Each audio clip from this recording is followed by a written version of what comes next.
नमस्कार दोस्तों, आज मैं आपके लिए एक बेहद ही जरूरी खबर लेकर आया हूं। आज की यह वीडियो उन सभी लोगों के लिए जरूरी है जो 60 साल से ऊपर के बुजुर्ग यानी सीनियर सिटीजन हैं, या फिर कोई विधवा महिला है या कोई दिव्यांग नागरिक है। ऐसे नागरिकों के लिए देश में विशेष पेंशन योजनाएं चलाई जाती हैं, जिनके तहत हर महीने उन्हें आर्थिक सहायता के रूप में एक निश्चित राशि दी जाती है। और सबसे बड़ी बात यह है कि अब इसमें एक बड़ा बदलाव होने की चर्चा है, जिससे लाखों लोगों को फायदा मिल सकता है। दोस्तों, हमारे देश में लगभग हर राज्य सरकार वृद्धावस्था पेंशन योजना, विधवा पेंशन योजना और दिव्यांग पेंशन योजना चलाती है।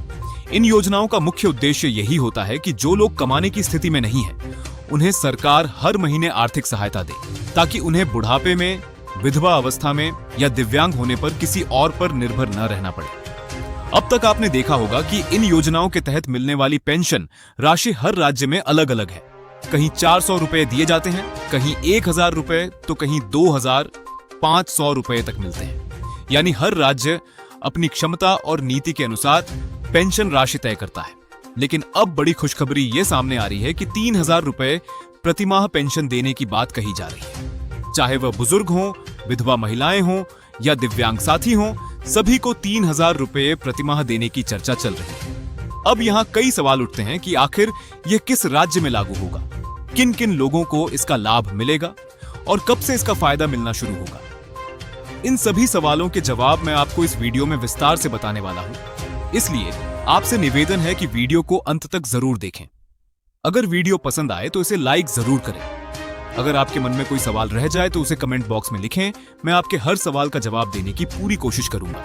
साथ ही आप हमें कमेंट करके यह भी जरूर बताइए कि इस समय आपके राज्य में कितनी पेंशन मिल रही है। तो चलिए अब पूरी जानकारी विस्तार से जानते हैं।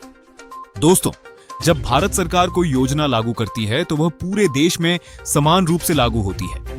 जैसे प्रधानमंत्री आवास योजना, आयुष्मान भारत योजना, अटल पेंशन योजना और सुकन्या समृद्धि योजना। ये सभी योजनाएं पूरे देश में एक समान तरीके से लागू होती हैं। लेकिन जब बात राज्य सरकारों द्वारा चलाई जाने वाली पेंशन योजनाओं की आती है, तो यहां आपको बड़ा अंतर देखने को मिलता है। अब मैं आपको कुछ राज्यों के उदाहरण देता हूं। अगर दिल्ली की बात करें तो वहां अभी बुजुर्गों, विधवा महिलाओं और दिव्यांग नागरिकों को 2500 रुपए प्रतिमाह दिए जाते हैं। इसी प्रकार हरियाणा में 3000 रुपए प्रतिमाह दिए जाते हैं। और अब हाल ही में घोषणा की गई है कि हरियाणा में इस राशि को बढ़ाकर 3250 रुपए प्रतिमाह कर दिया जाएगा। यानी हर बुजुर्ग, हर विधवा और हर दिव्यांग नागरिक को 3250 रुपए हर महीने मिलेंगे। ये कदम निश्चित रूप से सराहनीय है।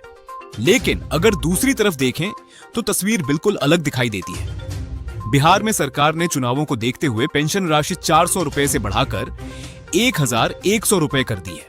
हालांकि इसमें बढ़ोतरी जरूर हुई है, लेकिन क्या आपको लगता है कि आज की महंगाई में 1100 रुपए प्रतिमाह पर्याप्त होंगे? अगर देखा जाए तो आज के समय में कम से कम 4000 से 6000 रुपए प्रतिमाह पेंशन हर राज्य में होनी चाहिए। वहीं अगर उत्तर प्रदेश की बात करें तो वहां भी फिलहाल केवल 1000 रुपए प्रतिमाह पेंशन दी जाती है।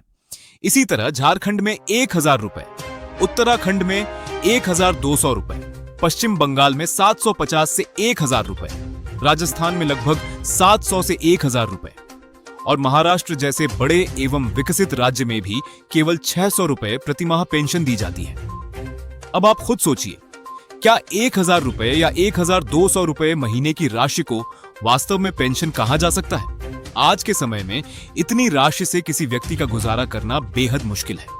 जब सरकार इतनी कम राशि देती है तो कई लोगों को ऐसा महसूस होता है कि यह मदद कम और मजाक ज्यादा है। जबकि सच्चाई यह है कि हर इंसान अपनी पूरी जिंदगी मेहनत करता है, टैक्स देता है और देश की तरक्की में अपना योगदान देता है। इसीलिए अब सरकारों को इस विषय पर गंभीरता से ध्यान देना चाहिए और पेंशन की राशि बढ़ानी चाहिए। मेरी राय में हर राज्य में पेंशन की राशि एक समान होनी चाहिए और कम से कम 5000 रुपए प्रतिमाह होनी चाहिए। दोस्तों, क्या आप मेरी इस राय से सहमत हैं? अपनी राय हमें कमेंट करके जरूर बताइए।